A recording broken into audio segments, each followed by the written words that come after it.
Measuring Hero, Jay here. Did you ever stop and wonder where some of the cool tech that comes around for ZEISS Metrology gets incubated? Today we thought it'd be fun to come to Karlsruhe and visit the ZEISS Innovation Hub and meet some people from what we know as the Central Research Lab. These are incubation tanks where ZEISS scientists from around the world get together and make tech for the entire organization. But you really don't want to hear about that from me. Let's go meet some people.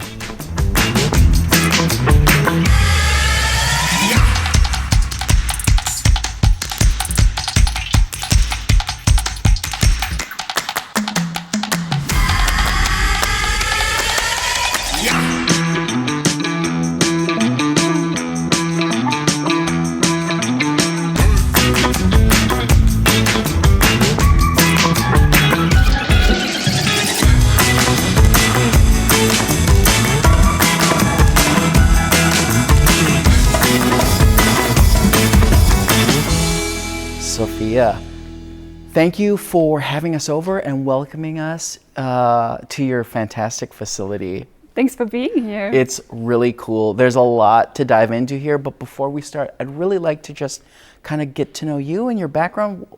What was your journey that brought you here? Yeah, so I studied chemistry. So as a student, I think ZEISS was not a natural fit, but no. So I did my PhD just 500 meters from here on the campus because the hub is located on the KIT campus north.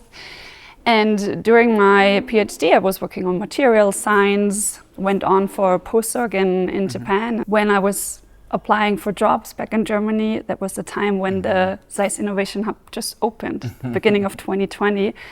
And they were looking for a researcher with a background in open innovation. And for me, the topic was so interesting, really also all the cool new research topics from KIT, bringing them to ZEISS. And I think it's the perfect fit. Oh gosh, my brain is going in so many different ways. So I want to talk about the Research Hub. But first, can you say a few words about how the hub fits in the entire scheme of central research here at ZEISS? Yeah, so it's called ZEISS Innovation Hub. I'm part of the Corporate Research and Technology department. And yeah, when we opened 2020, so this was the first hub. Right now we have 3, and the idea was to get a closer relationship to the strategic universities, because KIT and ZEISS started a strategic university collaboration in 2018. And we really wanted to dive into this innovation ecosystem, because there were already lots of collaborations going on between KIT researchers and ZEISS. And the idea was really to touch on that, being really on campus, having contact not only with a few researchers, but getting to know the others, maybe that are not so obvious. Also students, so talent attraction, also tech scouting, were ideas about to happen, really starting explorative and innovative topics. Yeah. Now, you had a very interesting job title when you first came. What was that job title? Yeah, it was called Innovation Scout. So it was all about technology scouting, talent scouting. So because we just opened the hub here on campus, the idea was to have these innovation scouts to look for new technology, new research, talented students, just to really tap into this local innovation ecosystem here in Karlsruhe. Wow.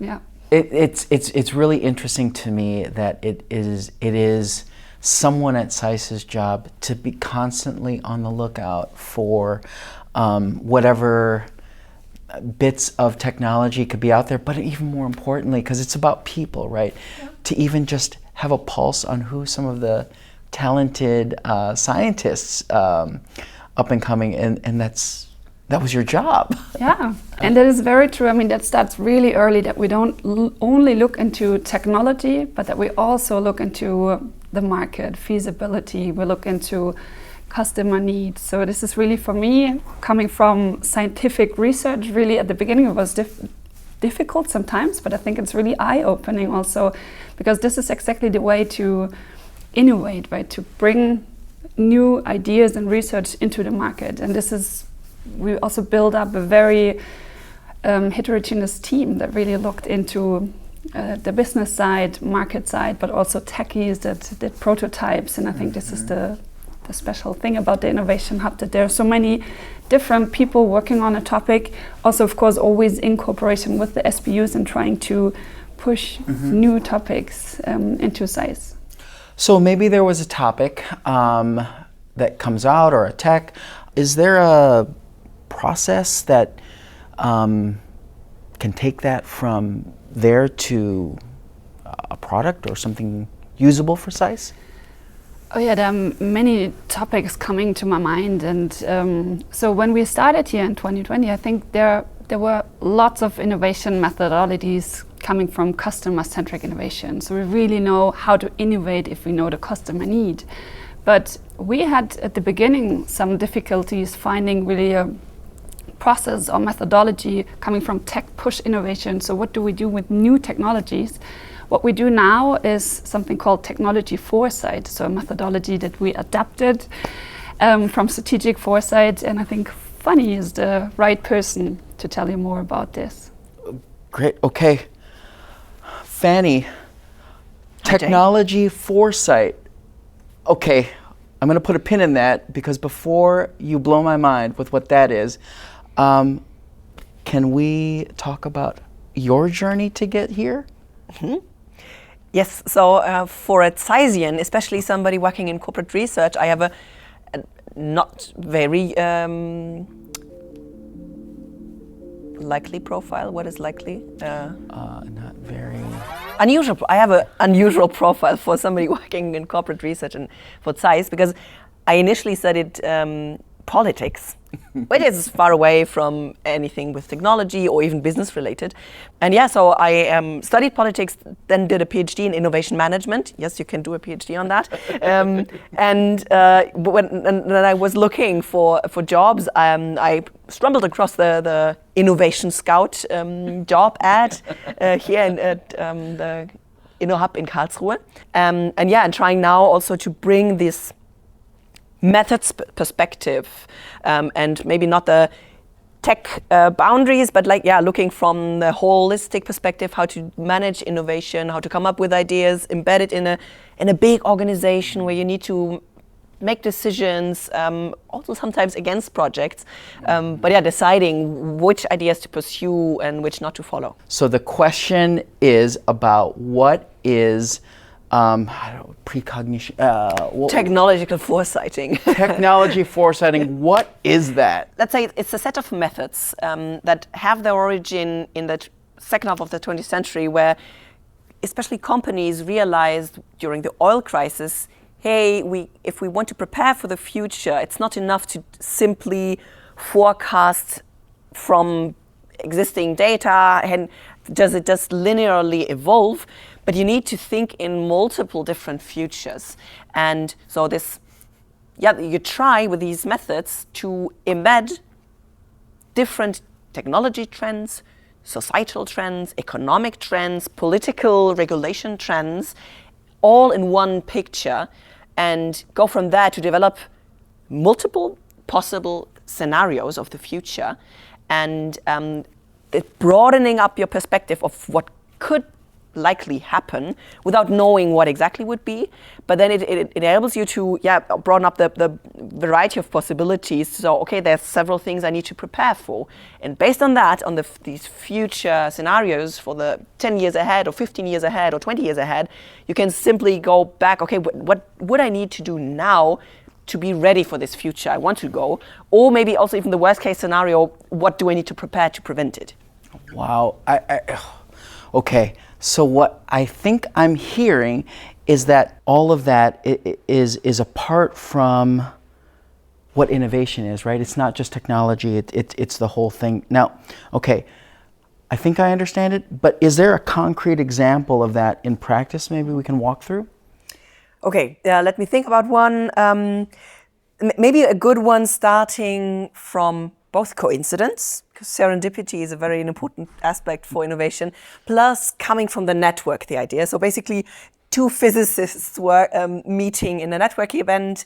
So it was a CEO of a small company meeting with Max, the head of the innovation management, and they started talking about improving an optical detector. And what the company was working on was to put chemical tracers into plastic for the end of making better sorting of plastic waste. And we came into saying, okay, now would it be a potentially interesting business for ZEISS? So we're looking more into the desirability and the viability of the topic. So what we did, we dived deep into the whole value chain of plastic waste sorting.